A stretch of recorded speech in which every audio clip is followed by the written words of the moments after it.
Good morning, good morning, So, maaga pa ako, 6 o'clock pa lang. So, I plan today na mag-exercise ako, maaligo kami sa dagat mag-swimming. So, maaga pa, wala pang init. Nag, ah, labas lang ako sa bahay ng maaga kasi yung uling, nagadabok ng uling. So, ah, yung usok, nambabahing-bahing na naman ako at parang sinisipon na naman ako. That's why na lumabas ako tsaka 6 o'clock magsi 7 parang lumalabas na yung yung init, yan lumalabas na siya, hindi pa siya masyado makaboylo kasi medyo madilim yung panahon, pero doon sa kabila sa mataas na banda lumalabas na yung init. So guys, so uh, may another akong balita sa inyo tungkol sa health natin. Alam niyo guys na diba yesterday pumunta ako sa doktor, so na-upload ko na ata yung video ko, yung pagkita namin ng doktor at kung ano yung usapan namin ng doktor. Yun ho yung title. Yung title ng pupunta ko sa doktor, yung magkita kami ng doktor ko. And then, ang usapan namin, yung pag-check up niya sa akin, yung usapan namin ng doktor ko. So, bali dalawang video yun. So, ito ay continuation. So, pauwi pa lang ako dito sa bahay. Kasi maaga kami ng alis doon. 11 tapos na kami. So, mga past 12. So, dumating ako dito sa bahay. Mga 3 o'clock, nag-text na yung doktor. So, dahil na hindi naman namin nabasa ng maaga o nabuksan ng anak ko yung cellphone niya, mga 6 o'clock na sa akin nakarating yung text, so binasa ko. So guys, ito ho yung mga habili ng aking doktor, no? Regarding ho yun sa immune system ko. So, serious tayo. So, totoo yun. Kung ano ho yung sinabi ng doktor ko dito, ngayon, sa nakita niyo sa serology ko sa immune system ko, yun din ho yung sinabi ng isang doktor ko at yun din ho yung sinabi ng isang doktor ko, regarding sa immune system ko. So pare-pareha ho yung mga sinasabi nila, and then yung gamot, ito ho nagbigay si doktor ng gamot, hindi ko pa ho binili kasi alam niyo pa guys nga kahit nasa doktor ho ako nang gagaling guys, pero natatakot ho ako mag-inom. Ilan na ang doktor ko simula na stroke ako guys. Ilan na yung mga doktor na dumaan sa akin na tuwing magresita ng gamot. Iniinom ko yun guys, pero pag may isang gamot na parang hindi ako nagasing-ayon sa katawan ko, na-stop ko yun. Ako mismo ang nag-stop. Tapos pupunta ako sa doktor ko. So, dok, hindi ko yan pag kumbaga guys, ginastop ko yun. Tapos pinakikiramdaman ko yung sarili ko. Pag alam ko na okay lang naman, susunod ko ng check up, sasabihin ko yan, ito dok, hindi ko yan gininom. So, ula sa mga ba, kasi hindi ko ninom at saka okay naman ako. Na bakit na, ganun yan. Kasi ganun ang pakiramdam ko, ganyan, okay, ito sige, palitan na lang natin. O kaya, okay ka naman, so i-maintain na lang natin kung anong gamot. Ganun ho, karamihan. Yan ho yung isang style o isang ginagawa ko kung bakit na hanggang ngayon, kumbaga nakaraos ako o kaya nakalaban ako sa sakit na yan. Yung mga sakit ho natin na stroke, hindi naman ho talaga dapat mamahalin, kasi kumbaga dapat natin labanan. Isa ho yun sa mga paraan na ginagawa ko. Hindi ko, mayroong mga gamot tayo, pag mula tayo sa doktor, marami tayo iniinom na gamot. Ngayon, pag inumin natin lahat yan, mayroon talaga yan na ako mararamdaman na kumbaga guys, yung parang ayaw ko. Parang umiiba yung pakiramdam ko. Hindi ko ho yun iinumin. Hindi ko rin ho yun sinasabi sa doktor. Pero, pinakikiramdaman kong sarili ko.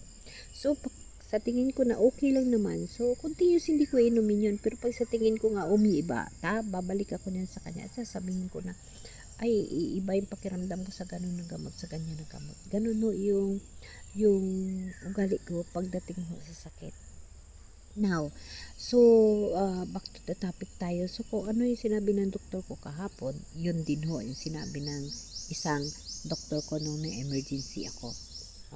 And then, dahil nga sabi ko nga sa inyo, hindi nga ako nakabalik doon sa talagang doktor ko, sa parang family doktor ko na siya talaga nagpagaling ng stroke ko.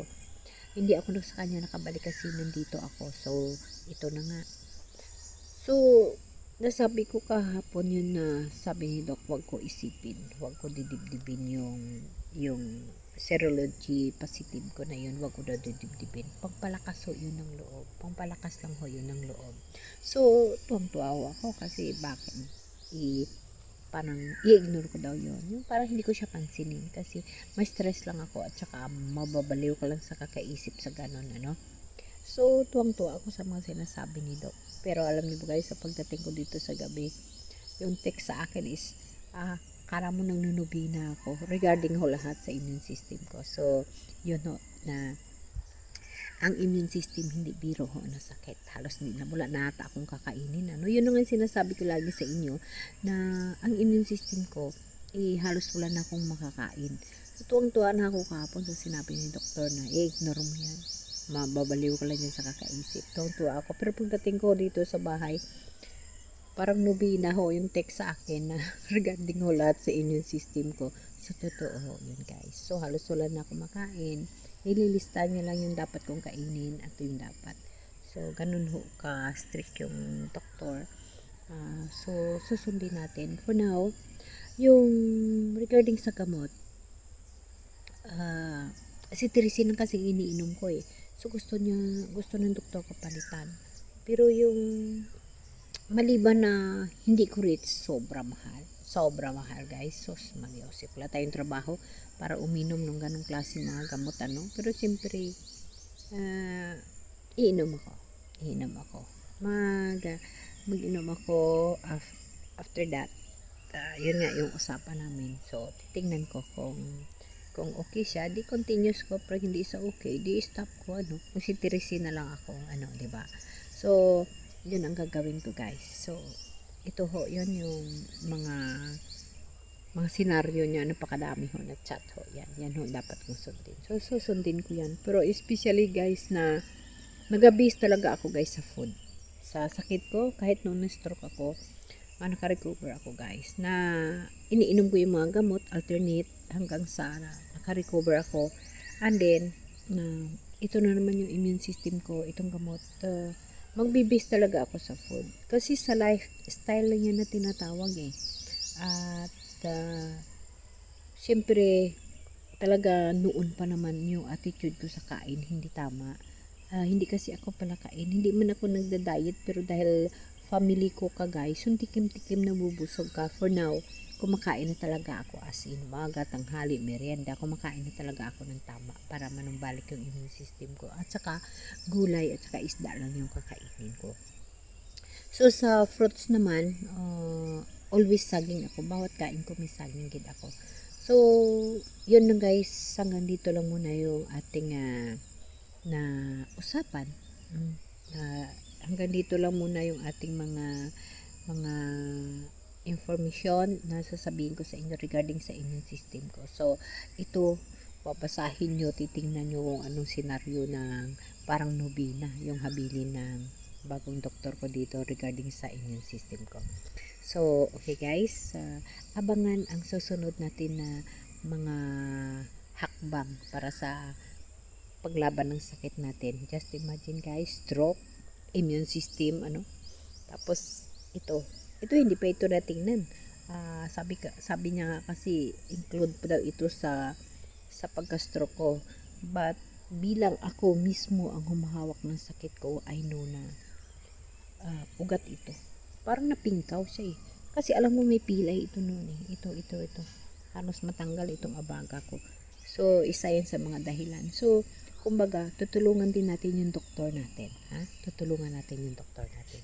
Okay guys, basahin nyo na lang dyan kung ano mga senaryo ng doktor ko tungkol sa akin immune system. Sa totoo lang guys, yun ang pinaka-worst ngayon na naramdaman ko yung aking immune system. Kasi wala akong makakain na maayos, pero lumalaban ako. Kagaya ngayon, bahing-bahing naman ako. Na-stop nga. Ang first na pag-view ko ng video ko, bahing-bahing ako ngayon na-stop. Kasi medyo fresh ang air, fresh ang hangin. So, babalik na ako. Pero, ayan, bumabahing-bahing ako. Wait lang, guys. Pero, guys, gin-post ko siya kasi bahing. Yung bahing na yun, guys, isa yan sa allergy ko sa immune system na dumadali sa akin. Yan, guys, sa dumadali sa akin. Yung pagbabahin. Yun yung something na may naamoy ka. Ganun. Lalo po guys, yung mga alikabok na yan pamatulog. Ako yung mga molds. Nako guys. Talagang bahing ako ng bahing. Atsing na atsing. Like now, kasi naaamoy ko yung parang sunog. Yung pagtutod ba? Tutod ng uling. Isa yun sa usapan namin kahapon ng doktor.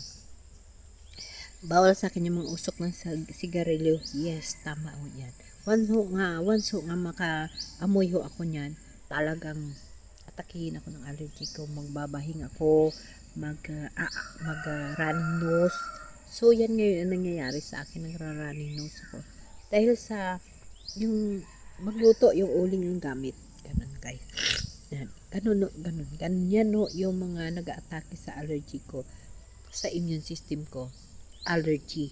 So, yun ho, yung mga molds, yung mga amoy, yung mga dumi, yung pagkain na hindi fresh, nadadali ho ako dyan guys. Napakasila na. No? Okay guys, maraming salamat sa inyo. Laban lang. Alam ko, kaya ko to.